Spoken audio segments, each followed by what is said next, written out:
Por favor, los celulares y el vibrador en silencio, para informarles que en este mes de julio se han programado 3 conferencias. La primera conferencia es Derecho Procesal Penal para el día viernes 6 de julio. El tema a tratar es la condena del absuelto en el nuevo Código Procesal Penal. Otra conferencia es de Derecho Concursal. El tema es el Derecho Concursal y el Poder Judicial, programado para el día viernes 13 de julio. Y la última conferencia en este mes, Derecho Procesal Constitucional, programado para el día viernes 20 de julio. Las personas que asistan a cada una de las conferencias se le va a subir un punto en el examen parcial. Un punto en el examen parcial. ¿Sí?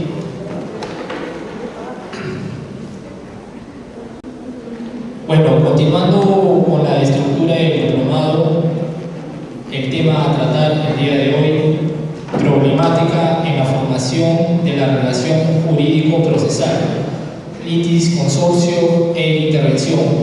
Para ello tenemos a un distinguido profesional, es abogado por la Universidad de Lima, magíster en Derecho Procesal y Solución de Conflictos por la Universidad Peruana de Ciencias Aplicadas, UPC, docente universitario en la Universidad de Lima, docente en la Academia de la Magistratura, docente en la Maestría de Derecho Procesal y Solución de Conflictos en la Universidad Peruana de Ciencias Aplicadas, UPC. Cuenta con más de 17 años de experiencia en procesos civiles, constitucionales, procesos administrativos y arbitraje nacional e internacional. Actualmente es socio de Vargas Pareja Abogados y Consultores, expositor y ponente nacional e internacional. Recibimos con un fuerte aplauso al doctor Luis Alberto Siliñán Arana.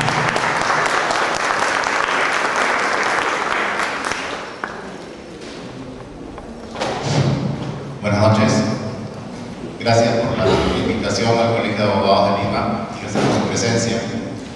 He invitado para conversar con ustedes para algunos temas de esta primera unidad del diplomado que abarca temas trascendentales de proceso civil. La primera unidad es el tema postulatorio, luego van a analizar el tema probatorio y finalmente la fase decisoria y indagatoria, que es básicamente todo lo que es el proceso civil. A mí me ha tocado conversar con ustedes sobre el tema que se me ha asignado, tal cual está puesto, problemática en la formación de la relación jurídica procesal, acumulación entre consorcio e intervención, y luego se me ha asignado el tema de preclusión y abusamiento procesal para el próximo lunes. Sin embargo, yo considero que vamos a tener un poquito el orden de estos temas, y lo que yo vengo a proponerles es básicamente los temas que están asignados, pero en un orden distinto para poder hacer un poco más didáctico el tema.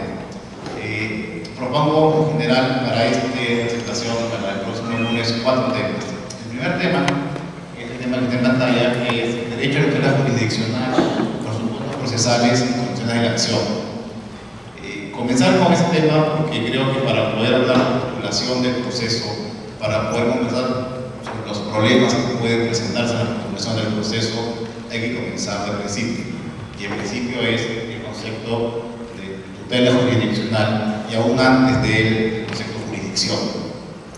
Una vez que tengamos claro y que habemos recordado estos conceptos, podemos analizar cuáles son los presupuestos procesales y las condiciones de la acción, que van a ser elementos fundamentales de manejo para poder entablar una correcta relación jurídica procesal.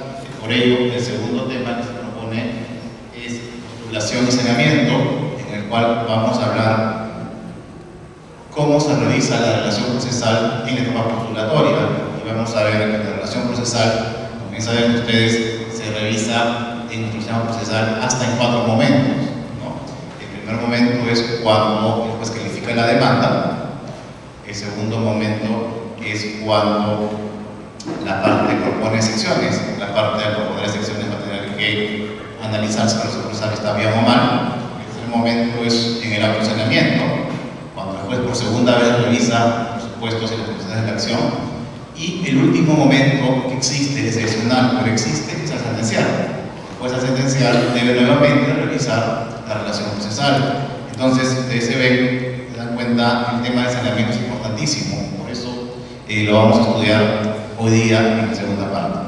Para el próximo lunes vamos a ver el tema de acumulación. Si bien no están en el listado del temario de mi recurso, creo que es fundamental hablar de acumulación para, con esa base, poder hablar de un tema que se está propuesto por lo que es totalmente vinculado, el consorcio y el terceros. Entonces, esos son los 4 temas que vamos a comenzar el día. Los 2 primeros los vamos a comenzar hoy y el tercero y cuarto el próximo lunes, que son los días que me han invitado a conversar con ustedes.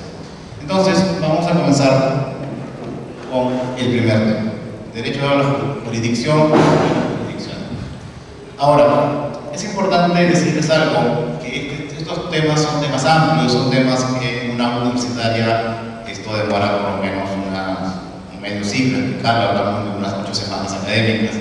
Lo que vamos a hacer ahora es básicamente tratar de dar un vistazo general a estos conceptos para, con el mejor esfuerzo posible, intentar transmitir las principales ideas en una hora cada tema. Si hay algún tema que necesita mayor profundidad, algún tema que quede claro, con todo gusto podemos contestar ahora o al final la pregunta que tengan habido. El punto de partida de todo lo que es el proceso civil es la jurisdicción. Y en la jurisdicción, que nosotros siempre entendemos y hablamos de la jurisdicción como un concepto que ya conocemos, como un concepto claro, siempre es bueno quedarnos un poquito en pensar qué cosa es la jurisdicción y cuál es su definición para poder entender todo lo que viene. Digo esto porque la jurisdicción es un concepto que lo usamos mucho y se usa mucho inclusive fuera del derecho, pero de manera equivocada. Por ejemplo, se usa mucho el concepto de jurisdicción como un concepto de ámbito territorial. Se suele decir que la jurisdicción es un territorio específico dentro del cual una autoridad ejerce funciones, ¿no? Ustedes han ido pasar, a veces tienen algún conflicto, algún problema cotidiano, algún problema doméstico, y van a la policía o van al serenazgo y le dicen, ayúdame con este problema, y el serenazgo le dice, ¿dónde fue? Fue en el parque de acá a la vuelta. Dice, lo siento, no es mi jurisdicción. Ok, dispuso la palabra jurisdicción, y la policía también lo tiene clarísimo, no es mi jurisdicción, se ocurrió en Surquillo, en Surco, no es mi jurisdicción. Y todos entendemos lo que está diciendo, ok, si le decimos, sí, da razón, señor, no es su jurisdicción, se van tranquilos. Pero ese es un concepto de jurisdicción, pero no es el concepto que nosotros debemos usar para el proceso civil. También se suele hablar de jurisdicción como una especie de materia o naturaleza del conflicto.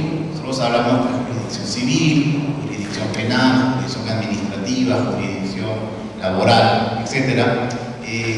Pero eso está mal, porque en verdad lo que se está refiriendo es un tema de competencia, no de jurisdicción. Entonces, y así hay varias formas de usar el concepto de jurisdicción. También se suele usar como un poder genérico que tiene el Estado para ejercer sus derechos, para ejercer sus facultades, ¿no? A veces se suele hablar de que se encuentra bajo jurisdicción del Estado peruano, o uno piensa a Estados Unidos y la jurisdicción americana. Y esos conceptos son formas de entender la jurisdicción, pero no es el concepto que nosotros queremos de jurisdicción. Una última forma de usar el concepto de jurisdicción que acerca mucho a lo que nosotros queremos decir ahora, es un concepto que algunos autores hablan, la definición lata de la jurisdicción, que es la facultad de resolver conflictos. Algunos dicen, claro, todo aquel que resuelve conflictos tiene jurisdicción. Y es un concepto que es correcto, pero es un concepto amplio. Bajo una definición genérica de jurisdicción, entendida como la facultad sobre conflictos, toda aquella persona que tal cual resuelve conflictos está ejerciendo jurisdicción. Le ejercerá jurisdicción el juez, resuelve conflictos, le ejercerá el padre de familia cuando le niega un permiso o soluciona un conflicto entre dos de sus hijos que quieren usar el mismo auto. El árbitro de fútbol, cuando está en un penal, tiene jurisdicción, porque está resolviendo conflictos. Entonces, la pregunta es, ¿eso es lo que nosotros queremos? ¿Es eso a lo que nos referimos cuando hablamos de proceso civil? Y la respuesta es no. La jurisdicción nosotros tenemos que entender primero como una función del Estado. Entonces, ustedes recuerdan un poco la evolución del proceso civil. Si hacemos un rápido recuento de cómo fue la evolución de la historia del proceso de la evolución de la forma de solucionar de conflictos, sabemos que la primera forma que tuvo el ser humano sobre esos conflictos fue la violencia. ¿No? Simplemente, un conflicto tenía que tener la razón, que tenía la fuerza, simplemente le entregó un golpe al otro y el otro se quedaba con el bien.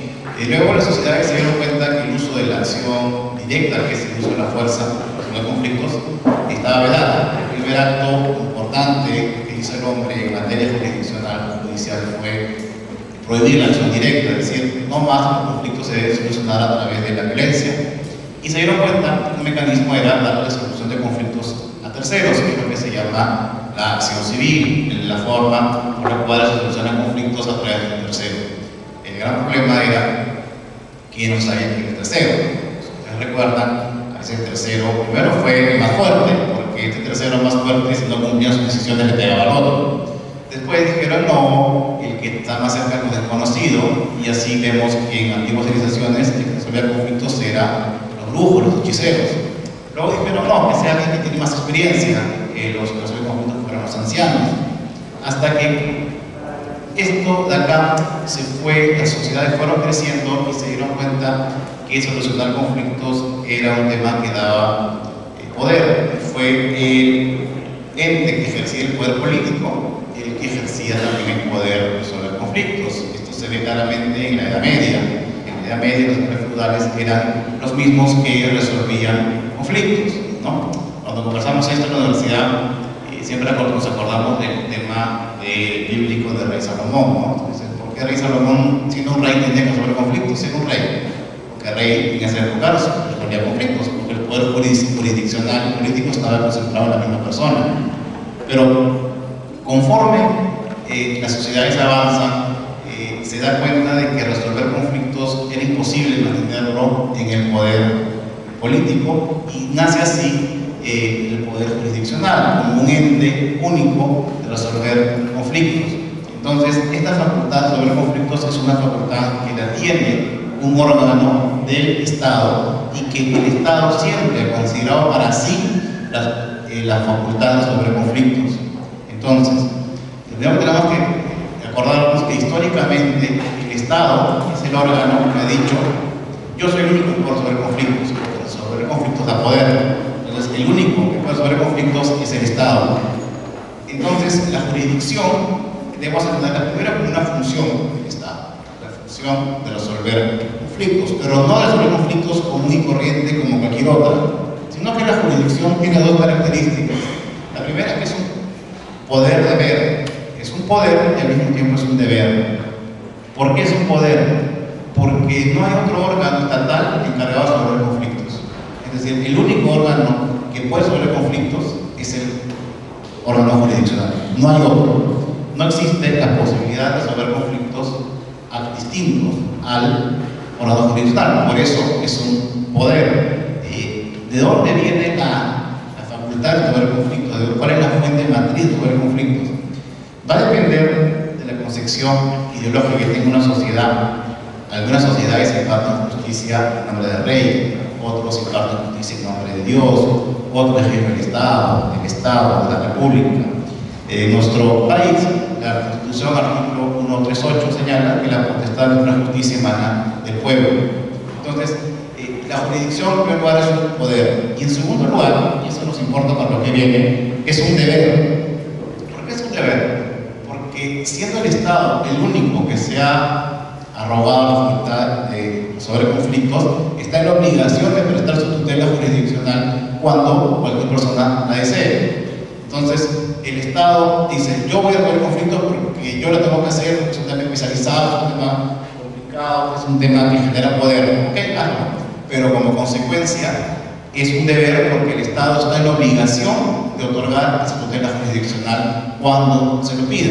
No hay ninguna posibilidad que el Estado nos diga, ¿sabes qué? Estamos en mes de julio, estamos full, ¿sabes qué? Vente pues en octubre porque julio agosto estamos ocupados. No, no puede. Él dijo que es para sí y él está obligado a darnos esa tutela.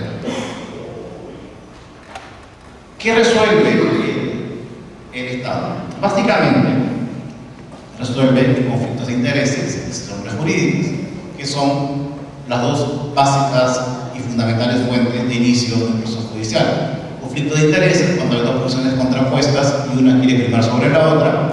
Y certidumbre jurídica es cuando tenemos un derecho, pero no tenemos certeza si el derecho está vigente o no, o cuando tenemos alguna duda sobre la eficacia o validez de un derecho. Básicamente, un proceso judicial se va a iniciar por un conflicto de intereses, por una incertidumbre jurídica.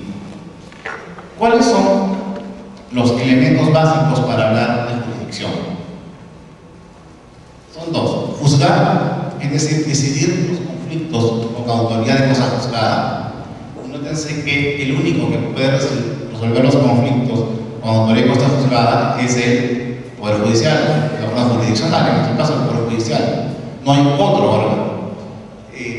Cuando se cuestiona si el único que ejerce jurisdicción es el Estado, uno dice, no, pues porque hay órganos administrativos que resuelven. Sí, pero no resuelven con cosa juzgada. Inclusive aquella materia jurisdiccional que le da la Constitución al arbitraje, dice el arbitraje es jurisdicción. Sí, pues es jurisdicción, considero yo nominalmente, porque la Constitución lo dice, pero en estricto no lo es porque no resuelve con cosa juzgada. Finalmente, los laudos arbitrales pueden ser modificados por el Poder Judicial. Es cierto, situaciones puntuales, situaciones de anulación, pero pueden ser modificados. Y la cosa juzgada, como ustedes saben, se define porque la cosa juzgada es por naturaleza inmutable.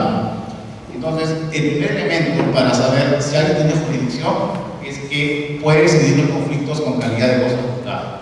Y en segundo lugar, que puede hacer cumplir lo juzgado, inclusive usando la fuerza. Si hay algo que identifica la jurisdicción, es lo que está en la pantalla. Juzgar es hacer cumplir lo juzgado. Y si se dan cuenta, el único que lo puede hacer es el Poder Judicial. El arbitraje, por más que sea un poder, no puede resolver cosa juzgada y no puede hacer cumplir lo juzgado, porque en aquellos casos que se necesite la fuerza, va a tener que recurrir ¿a quién? Al Poder Judicial. Entonces, esa es la característica básica de la jurisdicción. ¿Por qué hablamos de jurisdicción? Para poder enlazar este concepto con uno que viene, que es básico para todos, que es el derecho a la tutela jurisdiccional. El derecho a la tutela jurisdiccional se va a desprender de ¿qué? Del concepto poder-deber. Nosotros hemos dicho que la jurisdicción es un poder-deber. Es un deber porque dijimos que el Estado está obligado a brindarla. Por eso lo he hecho de serlo, el Estado está en la obligación de brindarla. Entonces, como el Estado está en la obligación de brindar la jurisdicción, eso genera en todos nosotros un derecho, que es el derecho que cuando necesitemos tutela jurisdiccional, el Estado nos va a brindar. Ese derecho se llama derecho a la tutela jurisdiccional. Es un correlato del concepto de deber de jurisdicción. Es decir, todos tenemos el derecho a tutela jurisdiccional. ¿Qué cosa es? Es simplemente el derecho que tiene todo sujeto de derecho para obtener tutela jurisdiccional. El Estado, para hacer efectiva la función jurisdiccional del Estado. Es decir, del concepto de tutela jurisdiccional, nosotros podemos hablar bastante y podemos decir en genérico qué es eso, es el derecho que tenemos todos nosotros de hacer efectiva al Estado su jurisdicción. Cuando yo necesito tutela jurisdiccional, el Estado me la quiere dar, porque esta es una característica de la tutela jurisdiccional. Ahora, podemos hablar mucho de la tutela jurisdiccional y actualmente se habla de la tutela jurisdiccional antes y durante el proceso, que son conceptos que ahora están entendiendo mucho más. Y tutela jurisdiccional antes del proceso se refiere a que el Estado tiene que tener todos los elementos necesarios para que cuando alguien necesita recurrir al Poder Judicial lo pueda hacer de manera satisfactoria. Es decir, no se requiere simplemente de que el Estado diga que es la jurisdicción, no, tiene que tenerla bien. ¿Eso en qué se refleja? Que existen normas sustantivas correctas, normas procesales, normas organizativas que establezcan la posibilidad de que uno pueda acudir al Poder Judicial. Es, digamos, todo lo previo, por eso se llama derecho tutelar jurisdiccional al proceso, o antes del proceso. Así como hay la tutela jurisdiccional antes del proceso, hay la llamada tutela jurisdiccional durante el proceso. Y durante el proceso es la tutela jurisdiccional que tenemos todos cuando ya hay un proceso. Y la doctrina diferencia esta tutela jurisdiccional durante el proceso en derecho al proceso y derecho en el proceso. El derecho al proceso es lo que nosotros conocemos como derecho al debido proceso legal, es decir, al procedimiento previo, lo que se llama el juicio previo. Como ustedes saben, tiene su origen en la Carta Magna, en el cual se estableció que todo ciudadano no puede ser condenado sin juicio previo. Nadie de nosotros puede ser condenado si es que no hay un proceso previo. Eso es el concepto al debido al proceso. Y el concepto de derecho al derecho judicial en el proceso es lo que nosotros conocemos siempre, que es el proceso, debido proceso legal, que establece todos los derechos que tenemos que tener nosotros para poder ejercer bien nuestro derecho de defensa. Aquí hablamos de derecho a la prueba, derecho a juez natural, derecho a la doble instancia, etc. Que es el derecho, el debido proceso, como lo conocemos nosotros.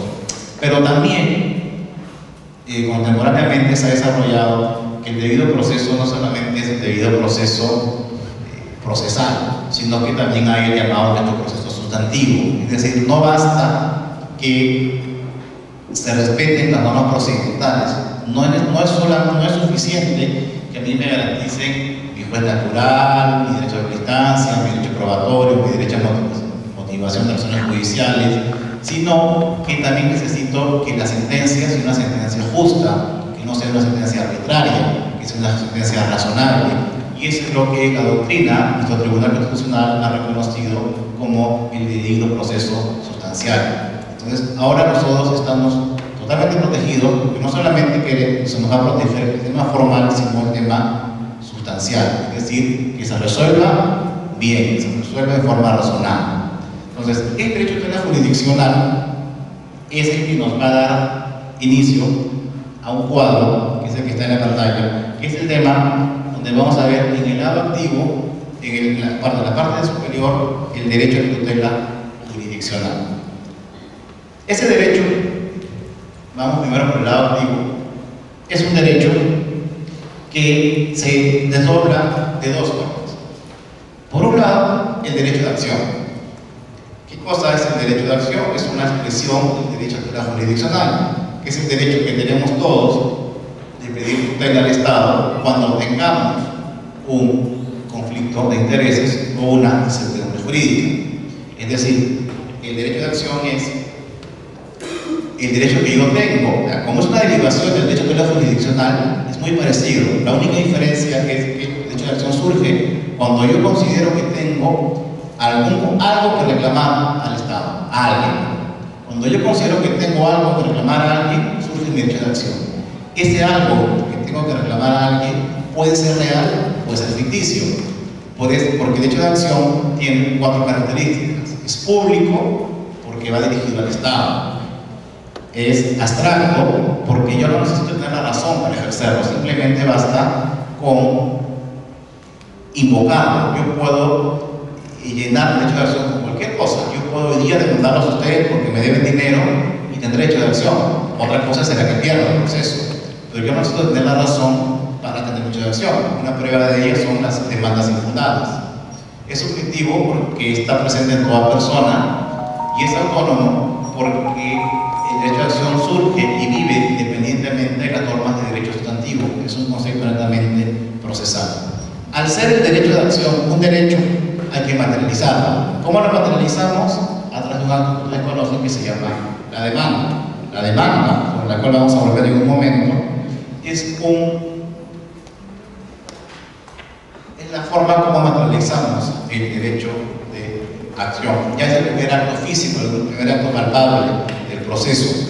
Y vamos a ver que la demanda contiene dos pedidos. Nosotros normalmente graficamos la demanda en forma horizontal, pero vamos a ver que no, que la demanda tiene un gráfico angular. La flecha que va hacia arriba debo decir que es un pedido hacia el Estado. Si la tutela, si la demanda es la manifestación del derecho de acción, lo primero que nosotros hacemos cuando demandamos es decirle al Estado, dame tutela, pero además le pedimos a alguien que cumpla algo. O sea, cuando yo hice un proceso para que me paguen 5.000 soles, yo le digo al Estado que me lo pague. Yo le digo al Estado, dame tutela para poder cobrar los 5.000 soles, pero a su vez se los quiero cobrar a alguien. Ese alguien es la persona que tiene la obligación conmigo. Eso que yo exijo a la otra persona se llama pretensión. La pretensión la vamos a encontrar nosotros dentro de la demanda. Puede haber una o varias pretensiones.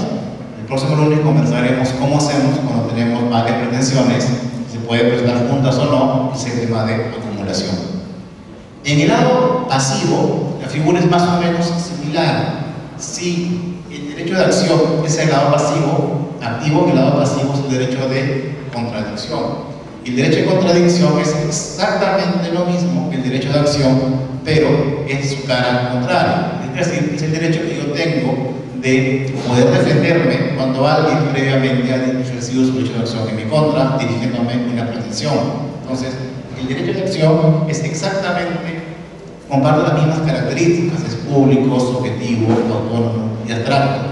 Solamente tiene una diferencia, que es su falta de voluntariedad. Esto significa que yo no puedo ejercer mi derecho de acción, de contradicción, perdón, si previamente alguien no ha ejercido su derecho de acción contra mí. Si bien yo puedo ir mañana a demandar, no puedo ir mañana a presentar una concesión de demanda. No se parte me van a decir, ¿y de qué te defiendes? No, de una demanda contra el impuesto cualquiera. No, eso no se puede.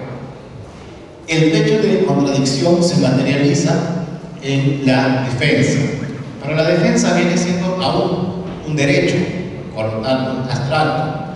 Y lo materializamos específicamente a través de tres formas de defensa que conocemos: la defensa de fondo, la defensa de forma y la defensa previa.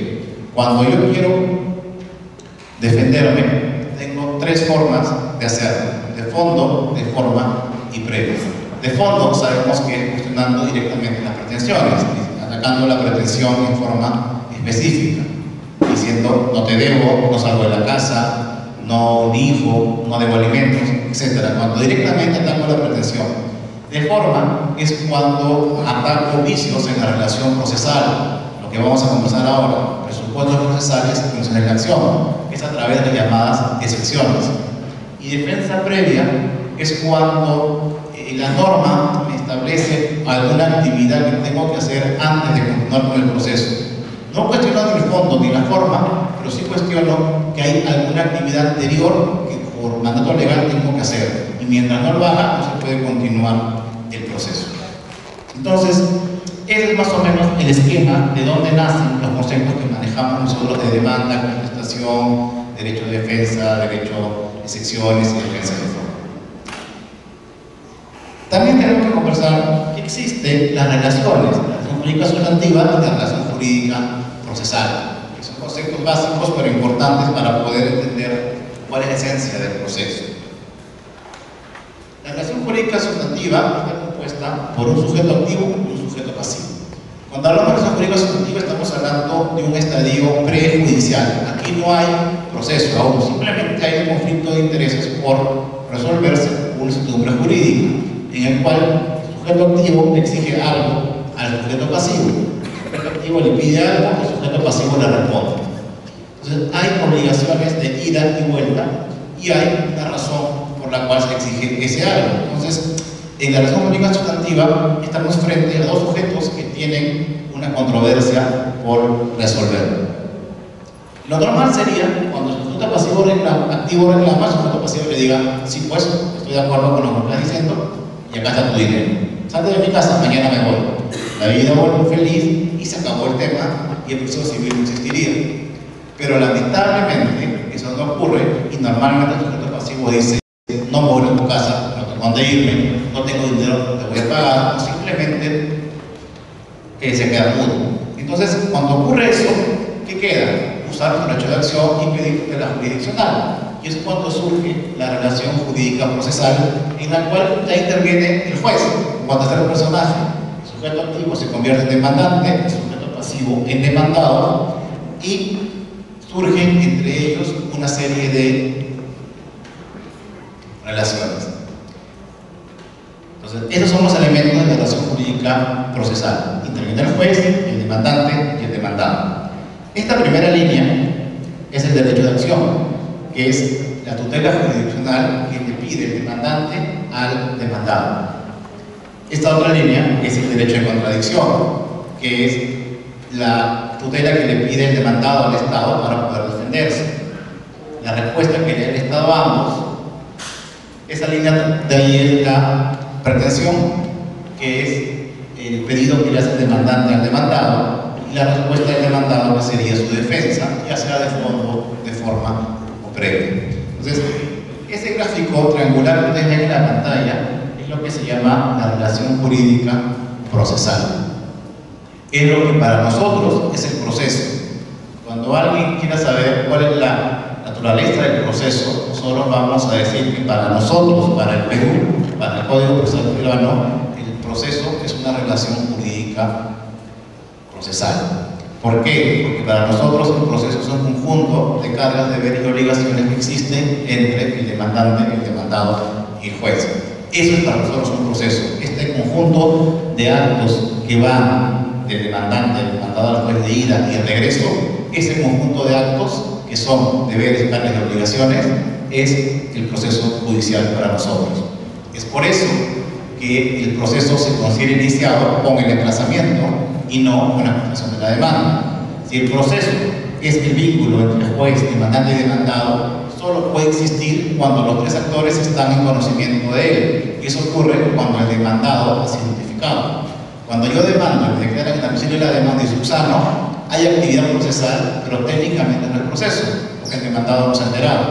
Cuando admite la demanda y se identifica el demandado, recién habrá proceso, porque para nosotros el proceso es una relación jurídica procesal. Hay otras teorías que intentan explicar que el proceso es distinto, pero para nosotros, como está regulado, y para los estudios procesales contemporáneos, es esto, es una relación jurídica procesal. ¿Qué queremos con esta relación jurídica procesal? Queremos que sea una relación jurídica procesal perfecta, una relación jurídica procesal válida. Es decir, queremos garantizar que desde que yo hago el primer acto procesal, que es la demanda, hasta el último, que sería la sentencia, eso transcurra sin ningún problema. Porque nosotros vamos a un proceso, ¿para qué? Para que el conflicto con el sector se solucione. Yo quiero un pronunciamiento sobre el fondo, yo no quiero un pronunciamiento sobre la forma, yo quiero llegar al final del proceso y que me digan, obviamente, ganaste fundada la demanda. Yo no quiero que me digan improcedente o inadmisible. Imagínense, a mí me pasó una vez, yo era practicante todavía, y habíamos llegado como 4 años, y sale la sentencia, y le digo al cliente, señor, sale la sentencia, ahí, improcedente. Ya, el señor me dice, ganamos. Y dije, no, perdimos. Y dijo, no. El señor me dijo, bueno, esa cosa va a ser medio raro, pero no sabía que había una tercera opción. Para un lego, o se gana o se pierde. No, acá el juez no ha dicho ninguno de los dos, simplemente ha dicho improcedente. ¿Y qué significa improcedente? ¿Cómo le explicamos a una persona que ha litigado 5 años, que el juez le ha dicho que ni ganó ni perdió, simplemente que no puede pronunciarse porque hay un vicio por ahí? Entonces, eso es lo que nosotros tenemos que evitar. Nosotros queremos que el proceso transcurra, si dura, ni modo, tiene que durar, pero que al final nos digan si ganamos o perdimos. Punto. ¿Para qué? Porque lo que queremos es que el conflicto que surgió concluya. Y para eso tenemos que lograr que esta relación jurídica procesal se establezca en forma válida. Que no haya ningún vicio que concluya el proceso antes de dictar sentencia. Para eso yo necesito garantizar lo que se llaman los presupuestos procesales. Que los presupuestos procesales, ¿qué son? Eso. Son requisitos básicos para la existencia de una relación jurídica procesal válida. Entonces, ¿qué tengo que garantizar yo para que la relación procesal sea válida? Primero, la competencia del juez. Tengo que saber a dónde va mi demanda. Luego tengo que garantizar la capacidad procesal, la capacidad de las partes. Y si es que se actúa con representante, que la relación procesal esté correcta. Y luego, los requisitos de la demanda.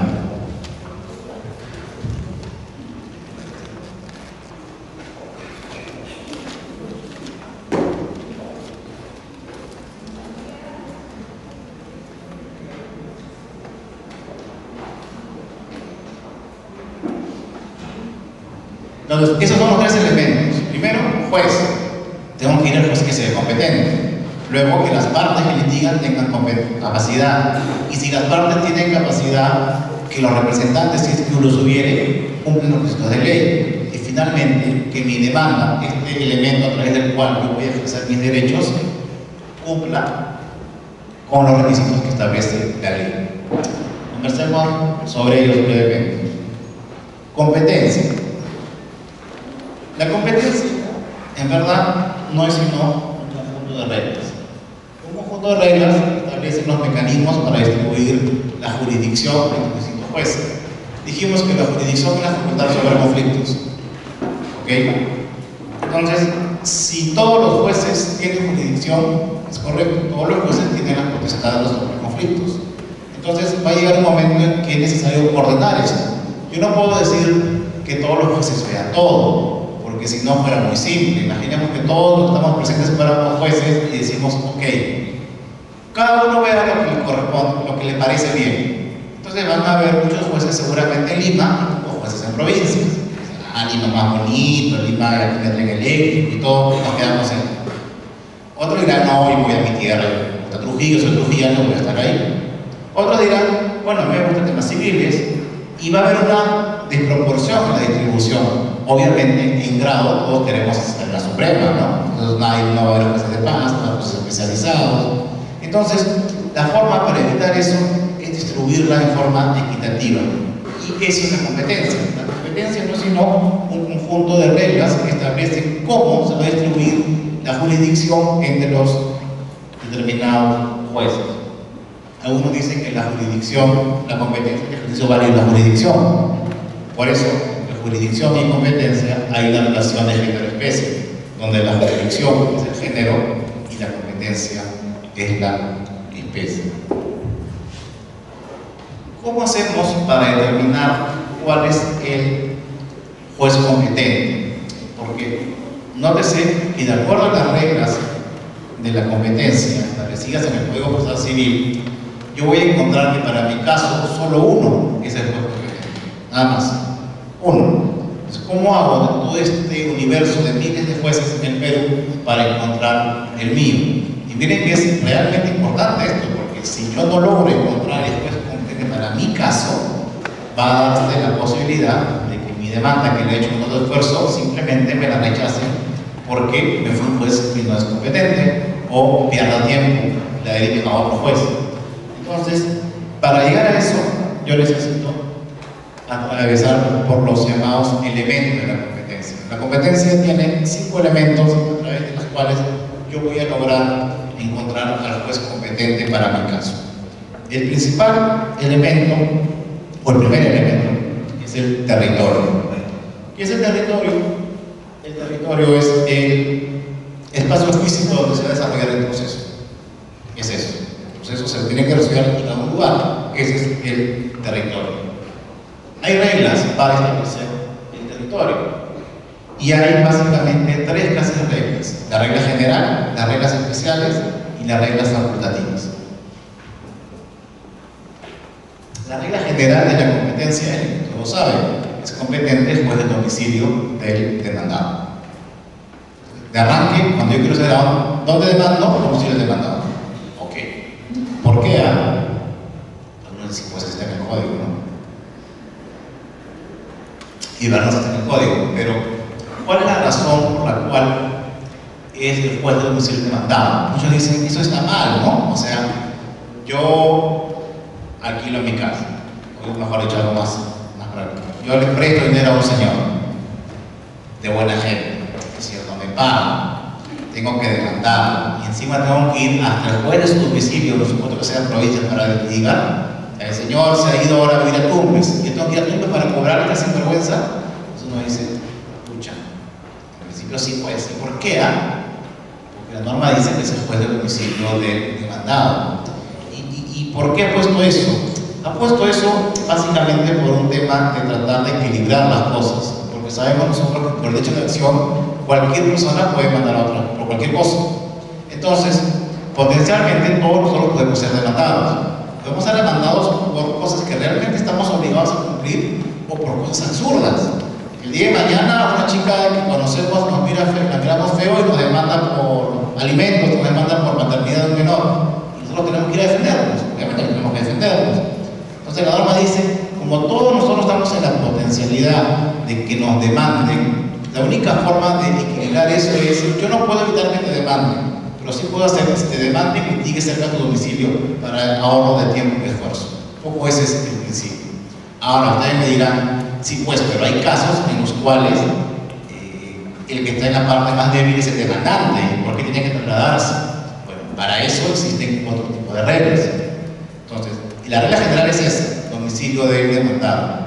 Existen las reglas de la competencia especial. Reglas de la competencia especial que implican supuestos concretos en los cuales se puede demandar o se debe demandar en ciertos lugares o en ciertos supuestos especiales. Esas reglas de la competencia especial están establecidas en el Código de Procesal Civil en diversos artículos. Están en los artículos 17, 24, 27, 32 y 33. Son normas que establecen casos especiales de competencia atendiendo a quién se va a demandar en la naturaleza de la protección. ¿No? Por ejemplo, una persona jurídica donde la demanda, como demando de una asociación, en esos casos la norma procesal establece. Y también existe la regla de la competencia facultativa. Facultativa, que es el artículo 24 del Código Procesal Civil, establece atendiendo a determinados supuestos, se le da a escoger al demandante entre la regla general y otra establecida en este artículo.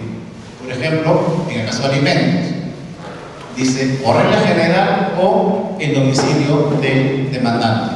Entonces, como es un caso especialísimo, se da una opción más a la regla general. Entonces, uno puede demandar alimentos o en mi domicilio, yo demandante, o en el domicilio del demandado. El lugar del cumplimiento de la obligación.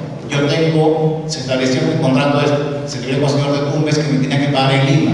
Pues digamos, o en Lima o en Tumbes, yo escojo. Entonces, eso hace un poco la balanza se equilibra.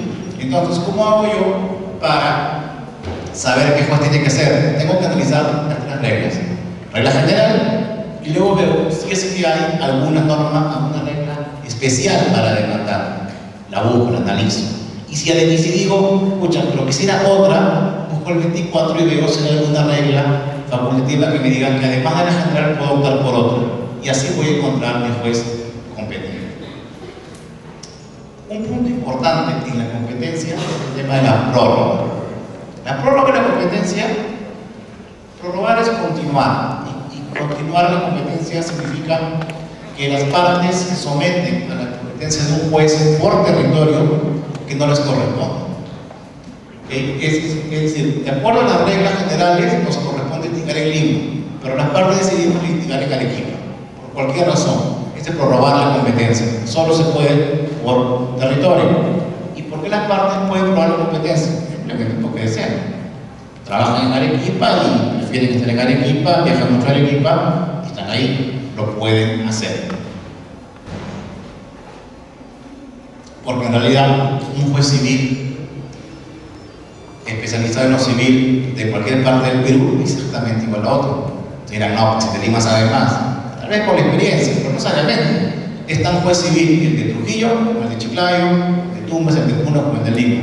Con lo cual, da lo mismo y diremos, mira de ellos, si es que las partes están de acuerdo. Un poco es yo código procesal te he dado la ventaja de que yo creo que es mejor que litigues según estas normas. Pero si tú consideras que te conviene ir a ANA, anda, no hay ningún problema. Esa es la prórroga. Entonces, la prórroga se puede dar de forma convencional o en forma tácita. La convencional, la que ustedes conocen perfectamente, que se ponen en todos los contratos, ¿no? Que se establece, las partes establecen en caso de un conflicto se someten a la competencia de los jueces de Lima. Punto. Eso es. Entonces, cuando hay litigio, vamos a los jueces. ¿Qué digamos? Ahora, si ustedes miran las cláusulas, normalmente la cláusula lo que dice es las partes se someten a la jurisdicción de los jueces y tribunales de tal lugar. Hay un tema técnico, en estricto no se puede someter a la jurisdicción, eso es a la competencia. Y eso es lo normal. Y si las partes firman ese convenio, bien por ellas. Pero también existe la prórroga tácita de la competencia, que en este hay que tener mucho cuidado porque podemos terminar sometiéndonos a un juez que no es competente sin haberlo querido. ¿Y cómo así? Porque la prórroga tácita es lo siguiente, es cuando me demandan a mí ante un juez no competente por razón de territorio y la parte en su primer acto procesal no cuestiona la competencia. Entonces, cuando a mí me demandan ante un juez incompetente, el primer acto procesal de la parte tiene que ser cuestionar la competencia. Si hace otra cosa que no sea cuestionar la competencia, significa que tácitamente ha aceptado esa competencia y eso produce una prórroga tácita de la competencia. Entonces, cuando yo ya después quiera cuestionar la competencia, el juez me dirá, ya no, me prorrogaste. ¿Cuándo? Lo primero que hiciste, ¿qué fue? Si anda a domicilio, allá pues. ¿Y por qué no dijiste que no, que no dijiste domicilio nomás? Mala suerte. Y es algo que a veces nos suele pasar a nosotros. Ustedes piensen, cuando tienen un caso, el cliente va a buscarlos perturbado, ¿verdad? Que llegue una demanda, perturba, más que uno no es abogado. Y el cliente lo primero que le dice, doctor, ¿no? Y es gracioso porque llega con la demanda, la demanda la suelen coger cuando te dicen, no, me ha llegado esto, como si estuviera sucio, me ha llegado esto, y doctor, por favor, lléveselo y yo quiero que usted sea mi abogado y quiero que haga algo para que nunca más no llegue a mi casa. ¿Se puede? Sí, claro, se puede, pero cambio de domicilio. Ya, haga eso, por favor, yo no quiero que a mi casa llegue nunca más nada. Ya. Entonces ustedes agarran, le dicen a su asistente, o su practicante, le dicen, ahí os le hago caso, por favor, ponga la casilla del estudio, el domicilio del estudio, lo que fuera, y ya está. El asistente, el ayudante, la secretaria, cogen el modelo que tienen, lo firman, quedan lo firme. Señora, firme, se va, lo presenta ya. La señora, en adelante, cualquier cosa va a llegar aquí a la oficina, usted tranquila. Doctor, gracias, un santo. Ok. Ahora sí, estudiar el caso. Y cuando lo estudian, se dan cuenta que han demandado a un juez incompetente. Su cliente vive al Callao y han demandado en Lima. Sí, son incompetencia. La presentan y después el juez sale infundado. ¿Por qué infundado? Porque ustedes prorrogaron la competencia. ¿Cuándo? Cuando primero que ese crítico en el cual cambiaron de domicilio sometieron a la competencia en forma tácita. Entonces, alguna recomendación se puede dar es que antes de presentar algún escrito al juzgado, aunque sea poniendo domicilio, revisen todo y vean si no es un tema de incompetencia. Porque si hacen cualquier acto que no sea contra la competencia, están prorrogando en forma tácita la competencia. Entonces, y eso suele pasar frecuentemente. Tengan mucho cuidado con eso. Por eso es importante saber cómo se cuestiona la competencia. Y la competencia se puede cuestionar por, saben ustedes, a través de la excepción de incompetencia y a través de la contienda de competencia. Ambas sirven para cuestionar la competencia. La excepción sirve para cuestionar la competencia en cualquiera de sus elementos y la contienda de competencia o inhibitoria de competencia sirve para cuestionar la competencia solamente por razón de territorio. ¿Cuál es más útil? En verdad las dos son útiles. Lo único que no puedo usarlas en forma simultánea, paralela, pues son excluyentes. O una o la otra. Si presento dos, la que presenté en segundo lugar no tendrá efecto. ¿Qué otra diferencia hay? En el trámite, la decisión de incompetencia es mucho más rápida, más directa. Yo voy al juez que es competente y le digo, tú no eres competente. La contienda de competencia, yo me voy al juez que yo considero competente para que ese juez competente le comunique al otro que no es competente. Es mucho más rápido, más complicado, más largo, es un trámite más tedioso, pero me evita que yo me traslade ante el juez incompetente. Imagínense que yo vivo en Puno y me han dado en Lima.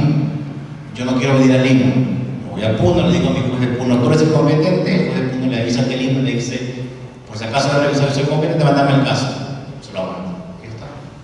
Es mucho más, es más largo, pero es un mecanismo de buscar la competencia.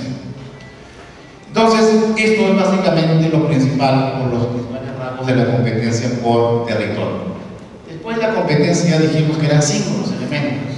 Está la materia, la cuantía, el grado y el turno. Que son los 5 elementos de la competencia.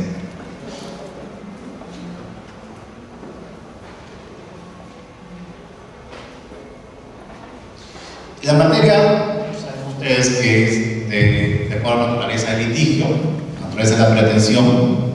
Y la materia civil es curiosa porque el juez civil tiene una competencia, digamos, una suerte de cajón desastre. El juez civil ve asuntos civiles y además todos aquellos asuntos que no tengan un juez propio.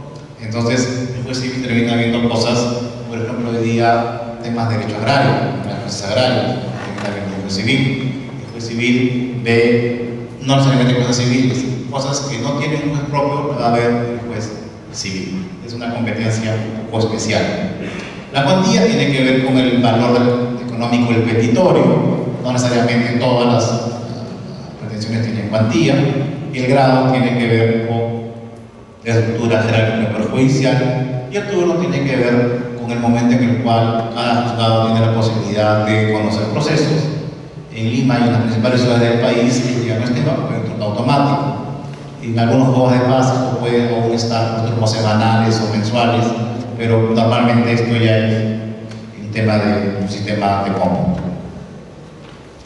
El segundo presupuesto procesal, además de la competencia, es la capacidad procesal. La capacidad procesal, también llamada legitimante del proceso, es la actitud para realizar actos jurídicos procesales válidos al interior del proceso.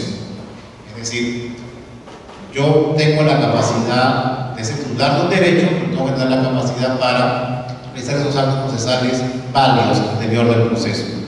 Significa una capacidad civil, pero no es igual. Tiene algunas diferencias y está limitada y definida por el Código Procesal Civil. Entonces, la capacidad procesal es eso, es la capacidad de realizar actos procesales válidos al interior del proceso. Junto con la capacidad, y es muy normal que las personas o no puedan o no deseen actuar profesionalmente en el proceso. Por eso existe otro presupuesto procesal que se llama la representación procesal.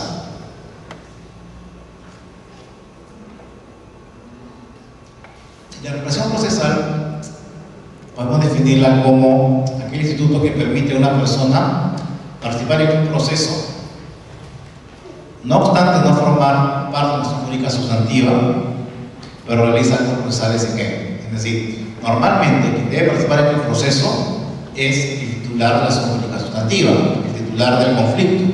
¿Okay? Porque recuerdan que la gracia del proceso es que esta relación jurídica sustantiva se convierte en relación jurídica procesal. Los que integran una hacen a la otra. ¿Okay? Hay una entidad jurídica entre el titular del conflicto y el titular del proceso. ¿Okay? Si hay una persona que no participa en la relación de conflicto, en la relación jurídica sustantiva, y está presente en la relación procesal, solamente lo puede hacer si es que en el intermedio hay un instituto que se llama representación procesal. Entonces, la representación procesal permite a una persona participar en un proceso pese a no formar parte de la acción jurídica sustantiva, realizando actos procesales válidos a nombre del titular de la acción jurídica sustantiva. Es decir, permite a una persona participar en un proceso pese a que ella no tiene nada que ver, pero lo puede hacer de forma válida siempre y cuando lo haga en nombre de la persona que sí es titular del derecho. A eso se refiere la institución de la representación.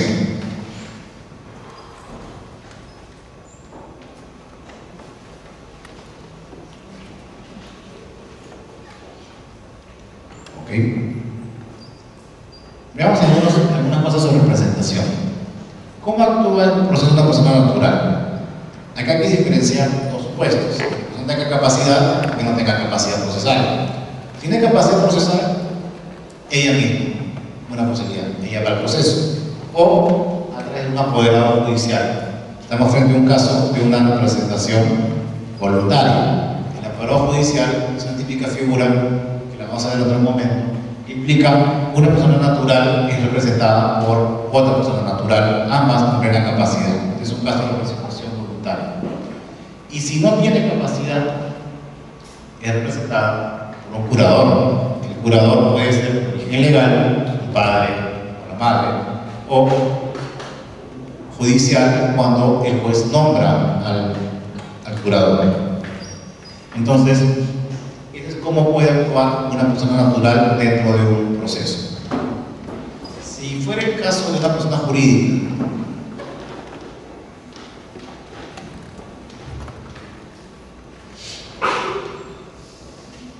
de acuerdo a lo que señala su estatuto, la ley es una formación legal, y acá es importante tener en cuenta el artículo 14 de la Ley General de Sociedades.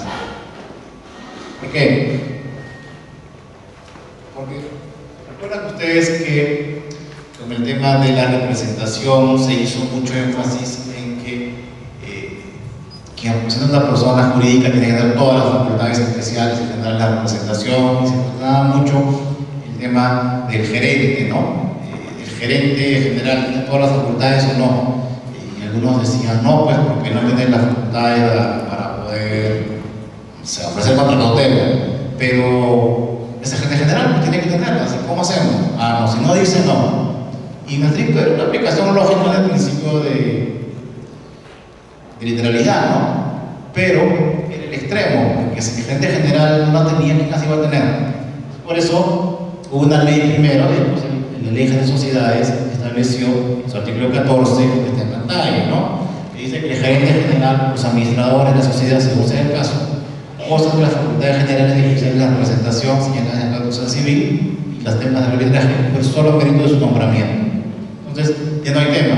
Si es gerente general o es administrador de la sociedad, salvo expresión en contrario, tiene todas las facultades. Entonces, esta norma siempre es bueno tenerla a la mente porque nos puede ayudar en algunos problemas. Entonces, ya vimos cómo actúan las personas naturales, las personas jurídicas, y el Código Procesal crea un tercer ente que es el llamado patrimonio autónomo. El patrimonio autónomo es una figura netamente procesal. Y se dice que hay un patrimonio autónomo cuando hay más de una persona que actúa, que tienen intereses comunes, pero no llegan a formar persona jurídica. Es decir, tenemos más de una persona que tiene un interés común sobre un bien determinado, pero no llegan a formar persona jurídica. Casos de sociedad conyugal, las sociedades, la copropiedad, las sucesiones, son casos típicos de patrimonios autónomos. Y el patrimonio autónomo, ¿cómo actúa en un proceso? Si actúa como demandante, cualquiera lo puede representar. ¿Ok? ¿Qué significa esto de que cualquiera puede representar al patrimonio autónomo? Significa exactamente eso. Cualquier integrante puede invocar la representación del patrimonio autónomo. ¿Necesita poder? No, no necesita poder. Solo necesita invocar la representación del patrimonio autónomo. Es decir, si yo formo una sociedad conyugal y quiero representar mi sociedad conyugal, tengo que decir, José Alberto Liñán tiene representación del patrimonio autónomo que conformo con mi esposa, la señora tal. Y obviamente acreditar que soy casado con el documento correspondiente, que es la partida. Si soy miembro de una asociación, dirá Juan Pérez en representación del patrimonio autónomo, asociación que conformo con A, B, C y D. Okay. Pero tengo que primero invocar la representación del patrimonio autónomo. Porque si yo digo, Luis Alberto Liñán, en representación de la señora tal, es decir, tu poder, no es que soy patrimonio autónomo, no te dice que es patrimonio autónomo. Entonces es importante que para poder invocar la representación del patrimonio autónomo tengo que decir que estoy representando al patrimonio autónomo. Y punto, no necesito poder. ¿Por qué no necesito poder? Porque se supone que un integrante del patrimonio autónomo actúa en representación de los demás para beneficiarlo. Porque recuerden que la definición es un grupo de personas que tienen intereses comunes. Entonces, si yo hago algo en una sociedad conyugal, se supone que lo hago para beneficiar a la sociedad conyugal de que conformo. Esa es la presunción. Pero como toda presunción se puede probar el contrario. ¿Qué pasa? Si yo invoco la declaración de patrimonio autónomo y se presenta en el proceso un integrante del patrimonio autónomo y me dice yo no estoy de acuerdo con lo que está haciendo. Se presenta un copropietario y me dice yo no estoy de acuerdo con la manera que está haciendo. ¿Qué pasa cuando alguien se opone? Esa presunción se rompe, esa presunción concluye. Y al concluir la presunción se acaba esta facultad. ¿Y qué ocurre? Que se tiene que acudir con una prestación normal. Yo tuviera que presentar un poder. Usted me va a decir, ¿tú actúas en nombre del patrimonio autónomo? Sí. ¿Invocas el patrimonio autónomo? Sí. ¿Lo has probado? Sí. Ok. Va, no necesitas poder. Pero se presenta un integrante y me dice, señor juez, yo soy ese patrimonio autónomo y no estoy de acuerdo. Pues dirán, ok, como alguien se opuso sin expresar más que decir no, esa presunción acaba de terminar. Entonces tú tienes que regirte bajo las reglas normales de la representación. ¿Cuál es? Alguien que actúa por otro necesita un poder. Tu poder, y si no le doy poder, pues se concluye. Entonces esa es la gracia de la representación del patrimonio autónomo. Es una ventaja, pero una presunción no absoluta. Y cuando es demandado, tengo que demandar a todos. Es decir, cuando es demandado, la representación recae en todos. No es que yo lo demando al esposo en representación de su esposa. No, pues no, si bien juntos, duermen juntos todos los días, ¿cuándo le voy a contar? No, a los dos hay que demandar. No es que el señor Liñán en representación de él y su esposa. No, demanda a mi esposa, notifícala a ella. Si ella quiere que mi la represente, la representaré. Pero cuando es pasivo, tengo que notificar a todos los integrantes. Entonces, ese es el supuesto del patrimonio autónomo. Sobre el apoderado judicial, algunas cosas. El apoderado judicial es una figura muy usada, porque implica, dijimos, un tema de representación voluntaria. Puede nombrar quien tiene capacidad para comparecer y poner los derechos que se retiran en el proceso. El apoderado tiene capacidad procesal y se puede nombrar uno o más apoderados judiciales y todos actúan en forma indistinta. Si ustedes revisan el Código Procesal, a diferencia del civil, el Código Procesal restringe la posibilidad de apoderados conjuntos, salvo en el caso puntual, si no me acuerdo, de transacciones y conciliaciones. Pero en general, por un tema de tráfico procesal, los apoderados tienen que ser indistintos. No puedo poner yo para demandar la firma de dos, porque eso va a complicar el tráfico del proceso. ¿Qué es importante en el apoderado judicial? El documento por el cual se da la facultad, que es el poder. El poder es el documento por el cual uno otorga facultades. Por eso, cuando nosotros decimos, te voy a dar un poder, en verdad lo que nos dan las facultades, nos está dando el poder. El poder es el documento físico. Nos acostumbramos a decir poder, en verdad lo que yo otorgo son facultades de representación. Es un acto unilateral, no requiere ser aceptado, salvo que sea en el contrabando extranjero, en ese caso se acepta en el primer escrito, y algo que es cuestionable, pero tiene su explicación histórica, es que no requiere ser inscrito en los registros públicos para su eficacia procesal. Algo que a nosotros hoy nos parece raro, ¿no? Nos parece, ¿por qué el poder no requiere estar inscrito? Y a veces crea algunos problemas. ¿Qué pasa si un juez recibe una demanda y el poder data de hace 10 años? El juez va a tener dudas si ese poder está vigente o no. Entonces, ¿cómo hace el juez para verificar si el poder está vigente? Le dice previamente adjunte vigencia en poder. Inadmisible, porque su poder no me hace certeza que esté vigente porque hace más de 10 años, adjunte vigencia en poder. Eso está en la admisibilidad y le dice, señor juez, conforme al artículo tal, el poder no requiere estar inscrito. Puede decir que usted está en la ley, admita nomás. ¿Qué hace el juez? Dice, sí, pues, pero 10 años. Si ya lo revocaron, si se murió el otorgante, yo no sé. Y el juez legalmente no puede decirle nada. No le va a decir, no, yo soy el juez. El juez crea derechos, pero que hay derechos no lo puede crear, tiene que interpretarlo. Y la norma que dice, el poder no requiere estar inscrito, pero su eficacia procesal, mucha interpretación no requiere. Entonces, ¿cómo salimos de eso? Simplemente es un tema que ya debería variar en la norma. Un poco la lógica fue, según lo que tengo entendido, en el año 92, 91 más o menos, cuando se estuvo correctando el Código Procesal Civil, el registro público no era lo que era ahora. El registro público era demasiado para escribir los títulos, y los títulos se escribían más o menos en un mes.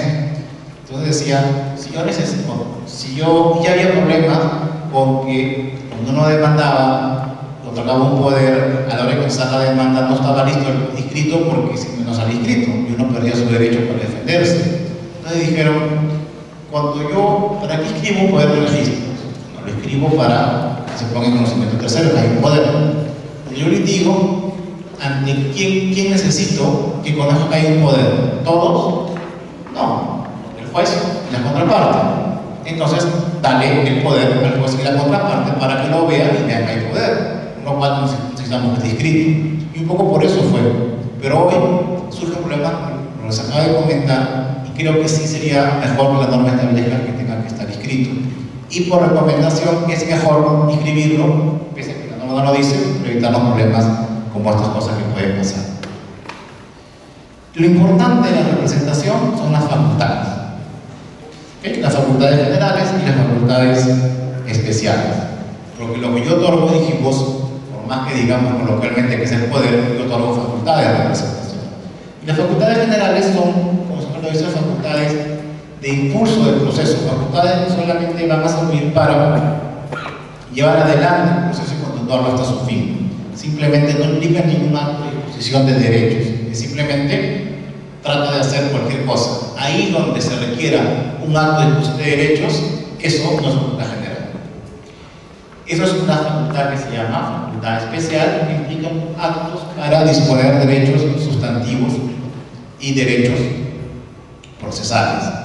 Se pueden otorgar todas o algunas facultades. El artículo 7.5 del Código Procesal es meramente ilustrativo. Ustedes ven, el artículo 7.5 dice: se requiere facultad en los siguientes actos, y hace un listado. Eso no quiere decir que los que no tengan ese listado se requieren facultades especiales. No, ese listado es meramente ilustrativo. Algunos consideran ¿cómo se requieren facultades especiales o generales? Diría 7.5. Si está en 7.5, sí. Si no está, no. Es una lectura equivocada. ¿Cómo yo sé si para un acto requiere facultades especiales? Y tengo que hacer la siguiente pregunta: ¿este acto implica discusión de derechos? Si la respuesta es sí, tengo que decir necesito facultad especial. Y si la respuesta es no, facultad general me basta. ¿Y por qué es importante saber si necesito facultad especial o general? Porque las facultades especiales se rigen por el principio de literalidad. ¿Qué significa literalidad? Significa que el poder tiene como alcance las facultades que contengan en forma expresa. No se presumen facultades no conferidas explícitamente. Si para el acto necesito facultades especiales y no están en mi poder, simplemente no tengo esa facultad. En el proceso no hay quien puede lo más, puede lo menos, ¿no? Una vez escuché un abogado le decía al juez, el juez le decía: usted no tiene facultades para ir a audiencias. Y el abogado le decía: mira, doctor, yo tengo facultades para desistirme y para allanarme. Si tengo facultades para hacer esto, ¿cómo no puede venir a la audiencia? Le decía: no, en realidad no dice. No puedo, doctor, yo tengo para lo más grave. No se puede. Tienen que estar en forma expresa, porque es un acto de disposición. El juez tiene que tener claro que si no lo quiere usar es porque no le ha dado esa facultad. Entonces, eso es importante y simplemente es un tema de discusión de derechos. Lo que están ahí son algunos de los actos para los cuales se requieren facultades especiales. Por ejemplo, otorgar opción contra cautela no está en el listado del 7.5, pero sí requiere la facultad especial, es un acto de disposición.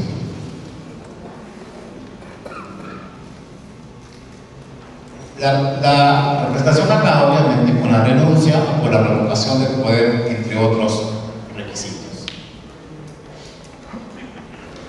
Entonces, dijimos que los presupuestos procesales son tres: requisitos de la demanda, competencia del juez, representación y capacidad procesal, y el último son los requisitos de la demanda. Los requisitos de la demanda son los siguientes. Nosotros dijimos que la demanda es básicamente así. Normalmente nosotros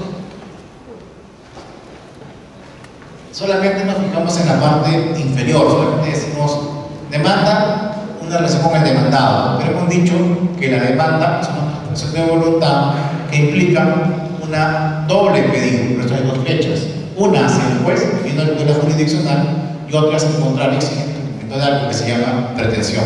Por eso el gráfico de una demanda correcto es un gráfico angular. El registro de la demanda es básicamente un tema de código, es un tema de norma procesal, porque establecen requisitos aplicables, están según la legislación. Ahí no hay mucha doctrina que investigar, hay doctrina que dice cómo debe ser, pero en verdad es un tema simplemente legislativo. Algunas legislaciones ponen más, otros ponen menos requisitos. Hay requisitos de fondo y forma de la demanda, y hay requisitos generales aplicables a toda demanda, y algunos especiales atendiendo a la pretensión. Eso está en el código. Es un tema básicamente legislativo, y básicamente nos encontramos en el 424 y 425. El 425 dice anexos, pero estricto también son requisitos de la demanda, y el artículo 130, 131, 32 y 33 son requisitos generales a cada uno de los escritos, pero que también se aplica en la demanda, porque la demanda es un escrito. Entonces, con esos elementos, yo ya logré que, si yo completé competencia del juez, capacidad de las partes, requisitos de representación procesal y condiciones de la demanda, logré establecer una relación jurídica procesal válida. ¿Qué significa eso? Que mi camino desde la demanda hasta la sentencia esté claro. No va a haber ningún vicio entre la demanda y la sentencia. Significa que va a expedirse una sentencia. Con eso yo logro con los presupuestos procesales. Nunca me vengan a decir, no lo logro, no, yo llegué. No te llegué, eso es un momento importante, porque en verdad esta primera parte es de los abogados. El cliente no nos va a decir a quién demanda, ni cómo demandas, si el juez es competente, ¿no? Ese es el camino nuestro. Entonces, muchas veces el no llegar a la demanda, a la sentencia, perdón, es una responsabilidad del abogado. Yo puedo perder el caso porque mi cliente no tuvo la razón. Puedo perderlo porque no me dio las pruebas, cambios de pruebas necesarios. Pero no puedo perderlo porque me equivoqué al demandar, me equivoqué al armar la relación procesal. Entonces, esto es un tema muy importante y que si no le hablamos bien, un cliente puede verse perjudicado. Pero además yo necesito que esta sentencia sea sobre el fondo. Recuerden que nosotros llegamos al proceso para descubrir si tengo o no tengo la razón. Entonces, para lograr que la sentencia sea sobre el fondo, yo necesito otros elementos que son las llamadas condiciones de la acción. Las condiciones de la acción son aquellos elementos necesarios para que exista un pronunciamiento válido sobre el fondo del proceso. Esa es la definición de las condiciones de la acción. Su nombre es equivocado, condiciones de la acción. Hemos dicho la acción, que es un derecho público, abstracto, subjetivo, está en todos nosotros por el solo hecho de ser personas. Entonces, ¿cómo puede estar condicionado a su acción? No, pues la acción no está condicionada. Yo tengo mucha acción, lo ejerzo como quiero y cuando quiero. Entonces no está condicionada. Simplemente este nombre es un nombre equívoco, pero que ya se conoce así y se ha quedado. Algunos autores lo llaman con razón presupuestos necesarios para un conocimiento sobre el fondo. Es básicamente eso. Es muy largo, pero en verdad es mejor llamarlos así. Entonces, usando el término tradicional, las condiciones de la acción indígenas son requisitos procesales que permiten al juez pedir un pronunciamiento válido sobre el fondo. Esos son. Es decir, una vez que ya llegué a los presupuestos, necesito que la sentencia diga fundada o infundada. ¿Y cuáles son? Son dos que son bien conocidos.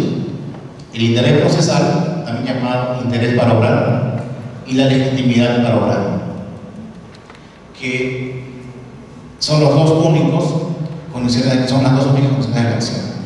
¿Qué cosa es el interés procesal? El interés procesal es básicamente un estado de necesidad que yo tengo cuando tengo un conflicto, una incertidumbre, y el único camino que tengo para resolverla es ir al juez. Si yo tengo un conflicto, una incertidumbre, y tengo otro mecanismo de solución de conflictos que no sea el juez, no tengo interés procesal. Por ejemplo, yo tengo un tema de protección al consumidor, yo tengo que imprimir copia, tengo que ir al Poder Judicial. tengo un tema, una municipalidad, tengo que agotar las vías internas y no tengo que ir al juez. Es decir, si la norma me da mecanismos de solución de controversias distintas o previas al Poder Judicial, tengo que usarlas. Si no las uso, no puedo ir al Poder Judicial porque no tendré interés procesal. Es decir, al Poder Judicial solo voy cuando no tenga otra alternativa que ir. Porque recuerden que el Poder Judicial siempre está cargado, siempre tiene muchas cosas. Entonces, solamente podemos ir lo estrictamente necesario. Cuando yo digo, no, me quiero saltear todo, el juez me va a decir, chao, la demanda no va porque no tienes interés procesal, no tienes necesidad de tutela. Ese es el primer elemento de la condición de la acción. Y el segundo es la legitimidad para obrar, que es un concepto sobre el cual se habla mucho, pero en realidad, si nosotros manejamos los conceptos de relación jurídica sustantiva y relación jurídica procesal, el concepto es bien simple. La legitimidad para obrar, en una definición simple, podemos definirlo como aquella necesaria identidad que debe existir entre los integrantes de relación jurídica sustantiva y relación jurídica procesal. Simple y llanamente eso. Es decir, toda la gracia del proceso consiste en identificar a qué se intervinieron en la relación jurídica sustantiva, en la relación de conflicto, y luego trasladar esa relación a la relación procesal, que sean exactamente los mismos. Simplemente de eso se trata. Se trata de identificar en un conflicto quiénes intervienen y luego trasladar eso a la relación procesal. Nada más. Ahora, el tema tampoco es tan fácil, porque la identidad que se requiere no es una entidad física, es una entidad jurídica. Es decir, Pedro y Manuel, Juan y Manuel, ¿qué pasó? ¿Hay un vicio?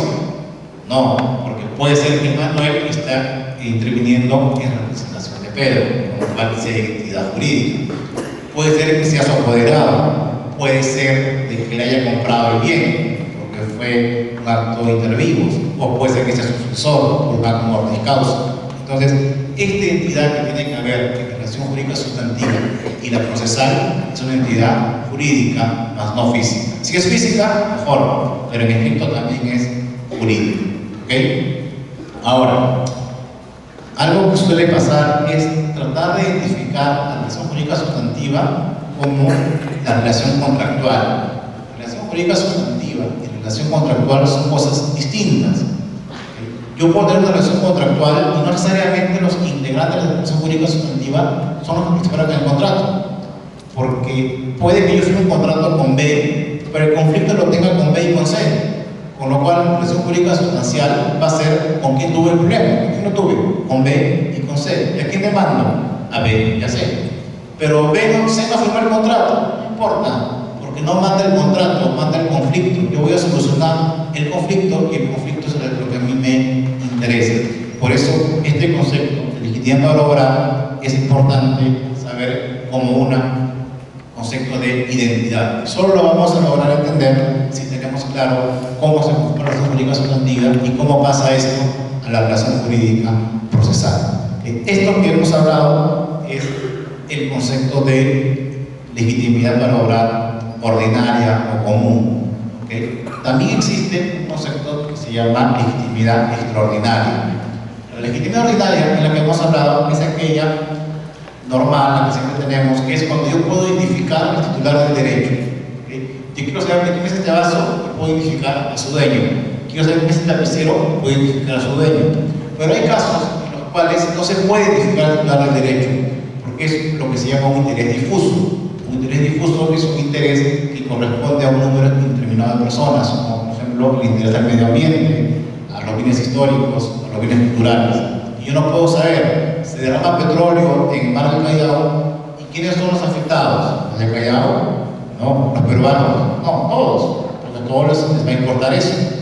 Entonces, en esos casos en los cuales no se puede identificar al titular del derecho, surge la llamada legitimidad extraordinaria, que implica, como no puedo decir quién es, la ley va a establecer quiénes son los que pueden actuar por ese derecho. Eso se llama una legitimidad extraordinaria. La ley va a decir específicamente cómo. Si ustedes ven el Código Procesal, el artículo 65, si no me equivoco, que habla de intereses difusos, va a establecer que son titulares para tener intereses difusos, el Ministerio Público, los gobiernos municipales, los gobiernos locales y las asociaciones de fines de lucro vinculadas al tema. es un caso típico de representación, pero de legitimidad para obrar extraordinaria. ¿Okay? Entonces, estos conceptos son importantes para poder entender cómo vamos a revisar la demanda y cómo vamos a calificar. ¿Okay? Entonces, con esto, ya tenemos algunos minutos para poder verlo.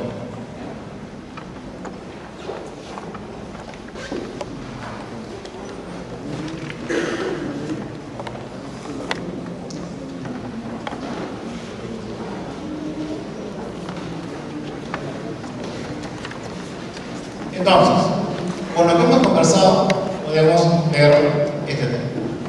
¿Qué es la postulación del proceso? ¿Qué es la postulación? La postulación es una etapa del proceso. Y si nosotros queremos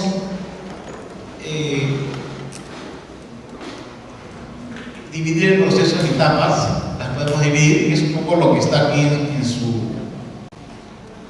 temario, ¿no? Primero también la postulatoria, luego viene la probatoria, luego viene la decisoria, luego viene la impugnatoria, que son las etapas. Cuando hay falta una, que es la etapa ejecutiva o ejecutoria, son las 5 etapas del proceso. Eso es. Ahora, este esquema de etapas procesales, una después de la otra, es un esquema simplemente académico, es un tema de pizarra. En la realidad no se presenta.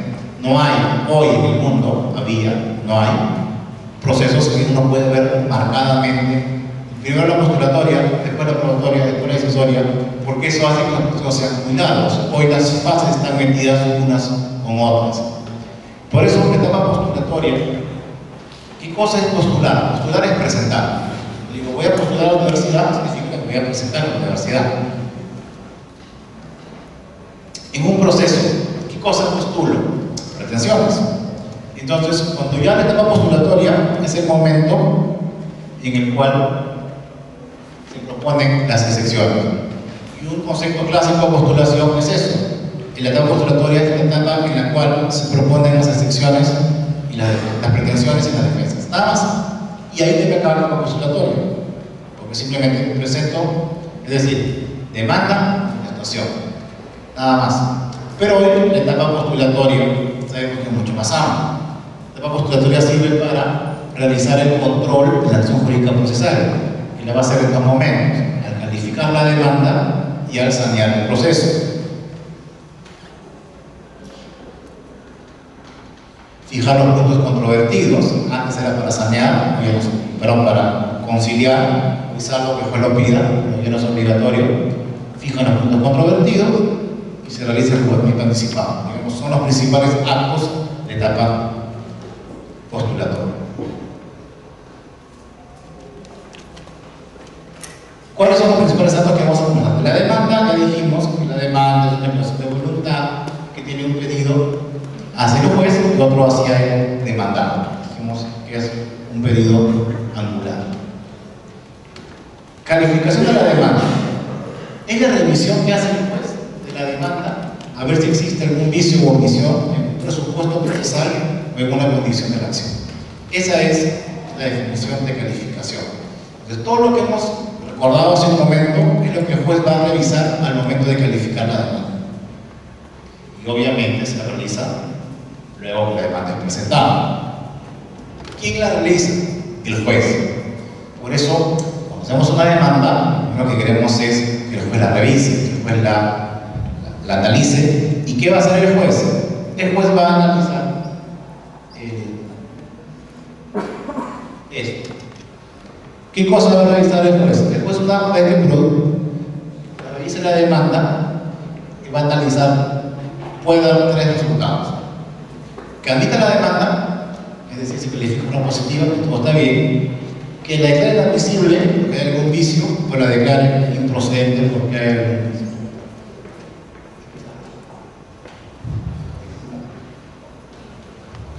Entonces, el juez lo que va a hacer este análisis de la demanda.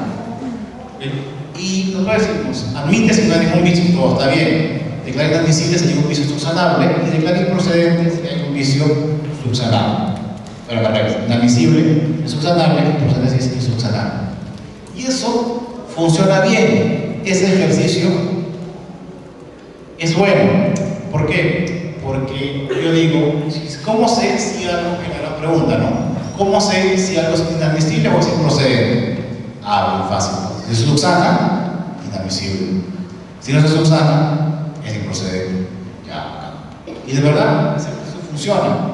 Pero el problema es que este concepto de inadmisibilidad y improcedencia se va a aplicar para cualquier acto procesal. Hoy lo estamos viendo con la demanda, pero en general cualquier acto procesal puede ser calificado como inadmisible o improcedente. Entonces, es importante saber por qué un acto procesal es inadmisible y es improcedente. Si ustedes van a tener en su temario impugnación, quien toque impugnación les tendrá que decir que los medios impugnatorios pueden ser inadmisibles o improcedentes, pero la inadmisibilidad en materia impugnatoria no se puede subsanar, porque es así, por la misma naturaleza. Por ejemplo, un elemento que genera inadmisibilidad en materia impugnatoria es el tiempo. Yo tengo 5 días para apelar y si no lo hago, ¿cómo se debe declarar mi solicitud? Nosotros decimos improcedente. ¿Por qué? Porque no se puede subsanar. Pero no, la inadmisibilidad, el tiempo es un elemento que trae inadmisibilidad. Vamos a explicar por qué. Seguimos plumón. Entonces, ¿por qué? Si el elemento es un elemento, el tiempo es un elemento que tiene inadmisibilidad en materia impugnatoria, ¿cómo le voy a dar un plazo para subsanar? Si declaré inadmisible el escrito por extemporáneo, ¿cómo le voy a decir? Te lo rechazo como inadmisible porque tenía 5 días y ahora te doy 5 días más. No se puede. Entonces, vamos a decir, no entiendo, ¿cómo la inadmisibilidad no genera un plazo? Y no se puede subsanar. Si yo sabía que la definición era que se subsana o se subsana. Porque ese truquito de que uno se subsana y otro no se subsana sirve para tema de la demanda, no sirve para lo demás. Por eso es importante saber que la inadmisibilidad de la demanda se da por aspectos externos y no se puede subsanar, y la improcedencia se da por elementos internos que no se pueden subsanar. Entonces, ¿cuál es la idea? La admisibilidad son elementos formales que determinan la actitud del acto procesal para que surta efectos dentro del proceso. Un requisito de admisibilidad implica que el acto procesal existe, pero que no surte efectos. Por alguna razón, por la falta de ¿qué? De un elemento externo. Por ejemplo, yo puse una demanda, pero en nombre de otro, pero mi poder no tiene facultades para demandar. El acto procesal de demanda existe, pero no surte efectos. ¿Por qué? Porque no tenía la facultad de demandar. Entonces es un acto que va a ser inadmisible porque le falta subsanar un elemento externo. En cambio, un acto procesal improcedente se refiere a elementos intrínsecos, internos, que determinan que el acto procesal tenga la calidad de tal. Son elementos que si faltan, el acto procesal no existe. ¿Okay? Por ejemplo, un acto procesal hecho por una persona incapaz. Si una persona no tiene capacidad procesal, el acto procesal no va a existir como tal. Si yo, o algo más simple, una demanda presentada porque no tiene legitimidad para obrar, el conflicto entre A y B y demanda Z, ¿qué hace Z acá? Ese acto procesal ni siquiera es un acto procesal, le falta un elemento interno. Entonces, nosotros debemos entender que la admisibilidad y la procedencia se refieren a elementos internos, la inadmisibilidad, elementos externos que hacen que el acto procesal existiendo surte efectos, y la improcedencia, elementos internos o intrínsecos que hacen que el acto procesal no exista como tal. Admisibilidad e improcedencia, ambos son elementos de forma de la relación procesal. ¿Okay? La admisibilidad y improcedencia nunca se van a dar al fondo, porque el fondo es la pretensión. La admisibilidad y improcedencia están referidos a la relación jurídica procesal, no al fondo. Sin embargo, hay un artículo del Código Procesal, que es el 128, que dice lo que está en pantalla. Y dice: el juez declara la admisibilidad de un acto procesal cuando carece un requisito de forma. o estos se cumplen defectuosamente, y declara su procedencia si la omisión o defecto es un requisito de fondo. Entonces, ¿en qué quedamos? El código nos está diciendo inadmisibilidad forma, improcedencia fondo. Con esto solo podemos llegar a la siguiente conclusión. Si, como dice el código, la inadmisibilidad es forma y la improcedencia es fondo, la siguiente pregunta será: ¿qué cosa es un acto fundado? Un acto fundado es aquel. ¿Cómo se comportan los presupuestos procesales respecto de la admisibilidad y la improcedencia?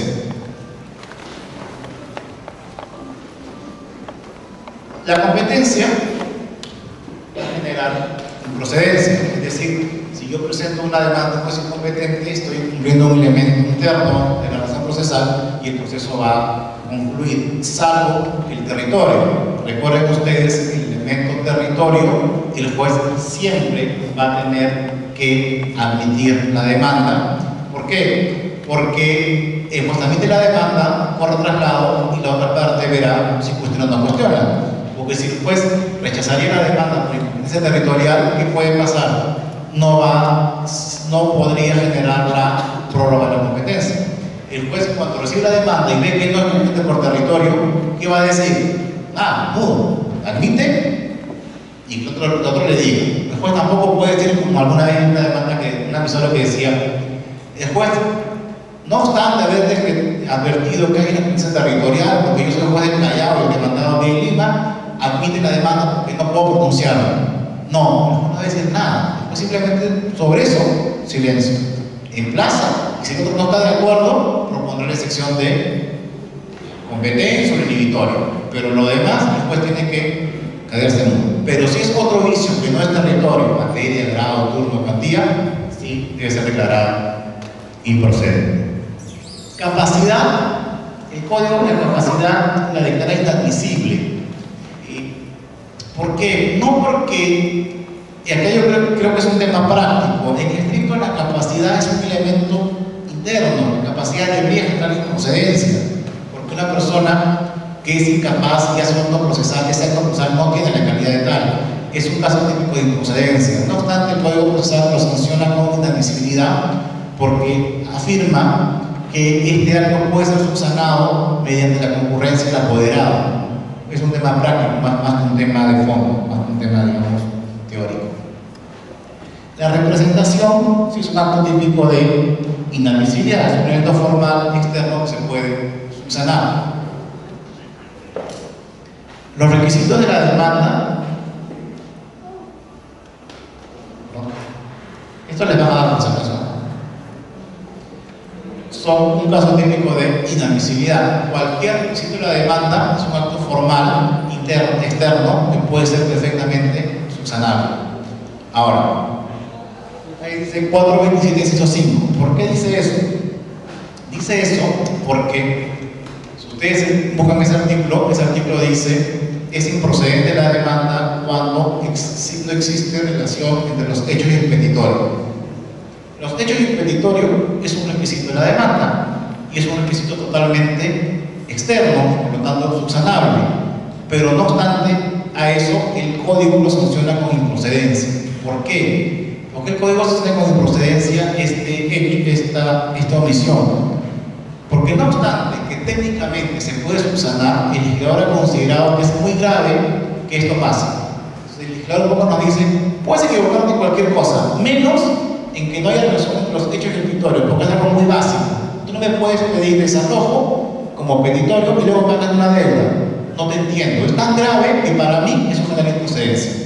Pero ya no por un tema de fondo o forma, simplemente por un tema legislativo, cuestión legislativa. Un poco hay que disciplinar a la gente que haga bien sus demandas. Y si las haces, pues vuelve a presentar. No te voy a dar chance de subsanar. Es por eso. El interés procesal va a generar un tema de improcedencia. Alguien que no tiene interés procesal no puede ser un acto procesal. En consecuencia, es un vicio interno y genera la improcedencia. La legitimidad para obrar depende. Si es el demandante, genera improcedencia, porque no hay cómo alguien consiga legitimidad, es un vicio interno. Si es del demandado, se va a generar la inadmisibilidad, porque si yo demando algo de legitimidad, simplemente se le excluye del proceso. Simplemente el juez me dice, dime, se incluye esa causa en el proceso, y si falta, me va a decir, inclúyela en el proceso. Entonces, con eso no hay ningún problema. Pero es así como se comportan los presupuestos procesales en las condiciones de la acción respecto de la admisibilidad y de la improcedencia. El emplazamiento del demandado es un acto importante porque es el acto en virtud del cual se justifica el plazo durante el cual una persona puede ejercer su derecho de defensa. El emplazamiento es básicamente un acto formal, notificación de la demanda. Es un acto, como acto, muy simple. Es lo que todos los días ocurre en su casa, cuando le llega una revista, una propaganda, un encarte de Saba, de Ripley, recibo de luz, de teléfono, es eso. Un acto por el cual notifican algo. Sin embargo, el emplazamiento con la demanda, aparte de tener ciertas formalidades, es un acto importante para el proceso, porque tiene básicamente los siguientes efectos. Primero, da a conocer al demandado el contenido de la demanda. Y, es decir, le dice, hay una demanda en tu contra para que se pueda defender. Una vez que uno es emplazado, comienza a computarse un plazo para que pueda ejercer su derecho de defensa. Y el emplazamiento genera, más que constituir, de esta manera genera una carga para el demandado. ¿Qué cosa es una carga para el demandado?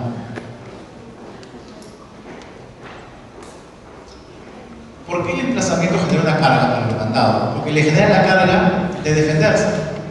¿Qué es una carga? Una carga es lo que se llama un imperativo en propio interés. Una carga es algo que yo tengo que hacer, pero que si no lo hago, me perjudico yo mismo. Es decir, es algo que tengo que cumplir y que yo decido hacerlo o no. Pero yo soy consciente de que si no lo hago, lo único que se va a perjudicar soy yo. Yo sé que tengo que hacer algo, pero si no lo hago, nadie me va a obligar. Porque si me obligaran, si me sancionan, sería un deber. Si me requieren que lo haga, sería una obligación. Simplemente yo sé que lo hago o no lo hago. Pero digo, si no lo hago, pasa eso. Ya pues, ni modo, eso es una carga. Contestar la demanda es una carga, porque me dan 30 días para contestar la demanda. Si no lo hago, ese es mi problema. Lo voy a hacer rebelde, no voy a hacer pruebas. Y si hay presunción narrativa de veracidad, sale sentencia y pierdo el caso. Mejor contesto. Pero puede que no pase nada. Es por eso que es una carga. Depende de mí contestarla o no contestarla. Nadie me va a obligar. No va a haber multas por no contestar la demanda, es simplemente yo decido porque es para mí. ¿Qué dice el código sobre el emplazamiento? La prescripción ya no puede ser variada, no tiene defensión, interrumpe la prescripción, impide que exista un proceso idéntico, un proceso igual, un proceso en el cual las partes son iguales, la pretensión es la misma y el interés para obrar es el mismo, y se considera iniciado el proceso. Recuerdan ustedes que el proceso para nosotros es una relación procesal, y por eso es iniciado con el emplazamiento.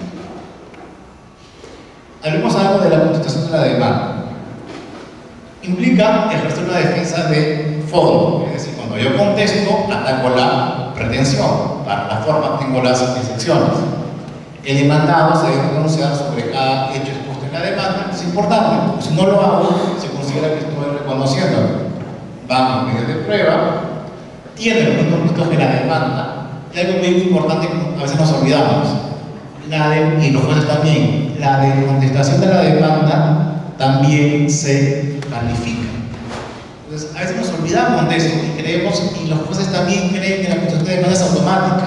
Se demora mucho en calificar la demanda y en la contestación no. Y nosotros también somos conscientes de que presentamos la demanda y ya. Tengo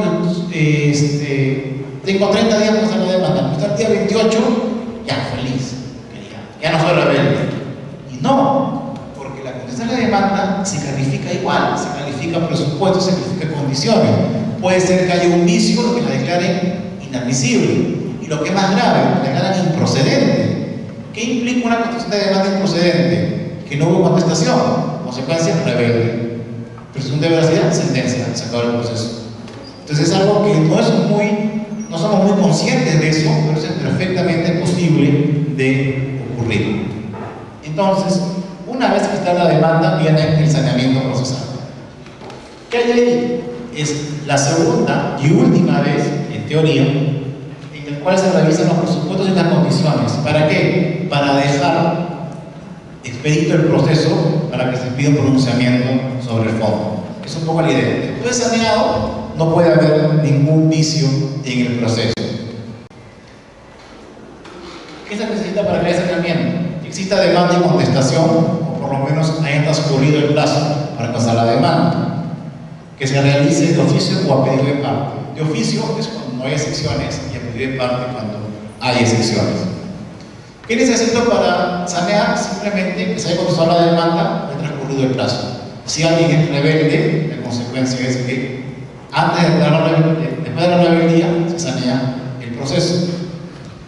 Entonces, ¿por qué dos veces? Algunos dicen, ¿por qué hay que sanear si el juez ya calificó la demanda? La razón es porque cuando el juez califica la demanda, vos dices, pero si el juez ya revisó y yo soy buen juez, ¿para qué voy a sanear? Pues obviamente, si admití está saneado. No necesariamente, porque cuando el juez califica la demanda, la califica con la versión del demandante. Él tiene que es la mitad de la historia, el 50%. Y obviamente le va a contar, obviamente el demandante va a adecuar la demanda a su manera. No va a decir, yo no firmé el contrato, no va a decir, yo ya demandé antes y perdí, no va a decir eso, le va a contar la historia.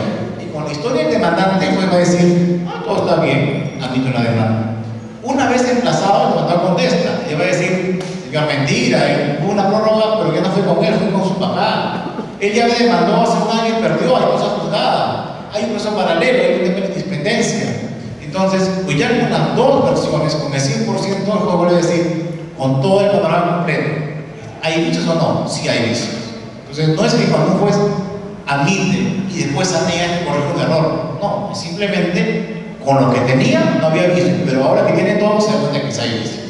Y si es rebelde, ¿hay que sanear igual? Sí, pero que no hay segunda parte. Bueno, en ese caso el juez tendrá una oportunidad para revisar si incurrió en algún vicio. Simplemente eso. Entonces, ¿cuál es el saneamiento? Estos son los vicios existentes de ser posible, porque saben ustedes que si no se subsanan, simplemente no se acaba. El proceso que he visto para explicarse sobre el fondo, que ya necesita ejercer cantidad jurisdiccional y que se evita pérdida de tiempo y dinero. Es decir, que ya tiene todo listo para lo que llegamos al proceso, que es el fondo. Hemos estado hablando casi hora y media, casi dos, de temas formales, temas procesales, pero no hemos discutido el fondo, no pues. Pero si no solucionamos estos problemas, jamás vamos a discutir el fondo. Si yo me quedo acá, jamás podré probar si le debo o no le debo a mi cliente. Entonces, esto es tan importante como el fondo. ¿Cómo se sanea? A segunda parte con excepciones o de oficio, cuando lo hace el juez no hay excepciones. ¿Cuál es la consecuencia? Si no hay vicios, sanear el proceso y se declara la existencia de una relación jurídica procesal válida. Si hay vicios, se concede un plazo para subsanar algún vicio. ¿Se dice inadmisible? No, es lo mismo, pero no se dice. ¿Por qué? Por un tema de costumbre, nada más. Porque la inadmisibilidad se dice al verificar, pero es exactamente lo mismo, se da un plazo. Si no se puede subsanar el vicio, si hay un vicio intrínseco, se da por concluir el proceso y nulo todo lo acabado. ¿Cuál es la consecuencia del saneamiento? Y este artículo del código es tajante. Dice: consentida ejecutoriada la resolución que declara la existencia de una relación jurídica procesal válida, precluye toda petición referida directa o indirectamente a la validez de la relación jurídica procesal. Entonces,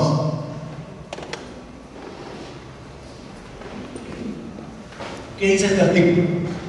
Tal cual lo están leyendo. Una vez que queda firme la resolución que declara saneado el proceso, ya no es posible cuestionar la relación jurídica procesal directa o indirectamente, se acabó. Es decir, hasta acá estuvo bueno, hasta acá hablamos de presupuestos y condiciones, de acá en adelante a discutir el fondo, a lo que vivimos. Con lo cual el siguiente paso, ¿qué cosa es? Fijar puntos controvertidos, discutir el fondo fundado o no fundado. ¿Okay? Esa es la idea. Pero miren este artículo. 121, tercer párrafo. Decretos, autos y sentencias. Mediante la sentencia, el juez pone fin a la instancia o al proceso en definitiva, pronunciándose en forma expresa, precisa y motivada sobre la cuestión controvertida, declarando el derecho de las partes, o, excepcionalmente, sobre la validez de la resolución procesal. Es decir, si lo leemos de frente, mediante la sentencia del juez, se pronuncia sobre la validez de la resolución procesal. Entonces, no era que precluía con el funcionamiento, como que con la sentencia. Entonces, a uno dice, no, este artículo se contrapone con este artículo. ¿Okay? Este artículo del 466 decía que precluye, y ahora dice que en la sentencia, y obviamente en el estadio procesal, el funcionamiento está aquí, y este está por acá. En tiempo habrá pues, que unos 8 meses. Entonces, ¿cómo que si ya precluyó en la sentencia, el juez va a poder hablar de acción procesal? Algunos dicen, no, el 466 vale y la sentencia no. No se contrapone, sino que se complementa. Lo que el legislador dijo en el 466 es, digamos, la aspiración del proceso, el esquema del proceso. No queremos que el proceso llegue con vicios a la sentencia. No queremos que eso se dé. ¿Qué queremos? Queremos que cuando se sanee ya no haya más vicios y en adelante discutamos el fondo. Pero ¿qué pasa si pese a todo ese esfuerzo que se ha hecho, que miren, calificar la demanda, que es que a la semana presentada, el juez analizó. Después, emplazaron al demandado. El demandado la analizó y propuso secciones. Después el juez reservó las secciones y saneó el proceso. 3 exámenes. Si después logra este exámenes, el juez va a sentenciar y dice, no hay legitimidad para hablar activo. El demandante no es. Si no me dijo ni calificar. El demandado tampoco. Y ahora, ¿qué hago? Ni modo, pues, ya, bueno, hay una fundada, no puede. Puede ser que sea otro juez, ¿no? Sea más fácil, ¿no? Este calificó mal, el problema de él, ¿no? Pero el hecho es, si cuando el juez va a sentenciar, ya se acabó todo, alegar, se siente en su despacho a sentenciar, se da cuenta que hay, por ejemplo, un vicio de legitimidad para la obra activa. Y dice, ¿qué hago? Esto me di cuenta yo en el día 1, no me di cuenta, lo doy 2 años después. Cierra los ojos y dice, sorry, fundada la demanda. No, va a decir, disculpe y procede la demanda. Es por eso que este artículo le da esas salvavidas. Por eso dice, excepcionalmente. El código tiene que ser realista y saber que quien juzga es un humano que se llama juez, y que si el juez llega al supuesto no deseado, es excepcional, no deseado, además el esquema del código no está hecho para que ocurra eso. Pero si ocurre, el juez va a tener, muy a pesar suyo, decir, lo siento, procedente de la demanda, no lo todo actuado, volvemos al momento del inicio, o inadmisible la demanda y tal cosa. Eso lo puede hacer el juez en forma excepcional, y es cuando se generan las demandas inhibitorias, que son aquellas que no se resuelven sobre el fondo, sino que declaran inadmisibilidad y procedencia de la demanda. Se puede, es legal, pero no es deseado. Es que eso lo corrige el juez en el momento 1 y no en el momento final, porque si no, el asunto no tendría sentido. Ok, eso es básicamente lo que quería mostrar con ustedes, les agradezco su atención y gracias.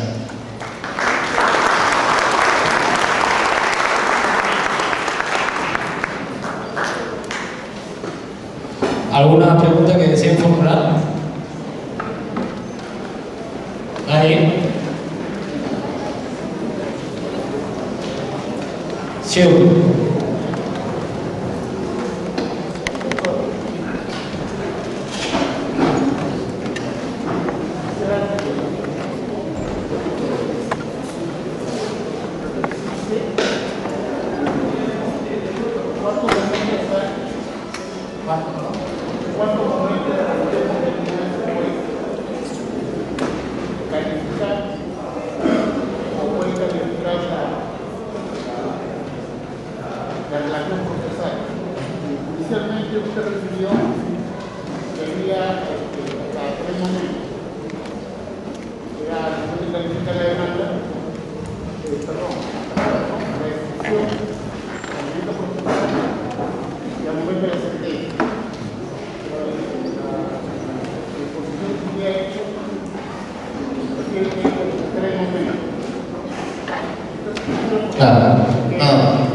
Claro, al inicio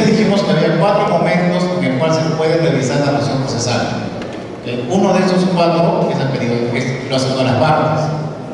Los cuatro son: al calificar la demanda, al proponer excepciones, al sanear y explícitamente al sentenciar.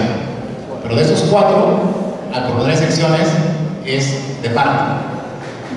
Si la pregunta es en cuántos momentos puede el juez revisar los presupuestos procesales y condiciones, son tres: al calificar, al sanear y eventualmente al sentenciar. ¿Alguna otra pregunta? Señores participantes, el Colegio de Abogados de Lima hace el reconocimiento al doctor Luis Alberto Liñán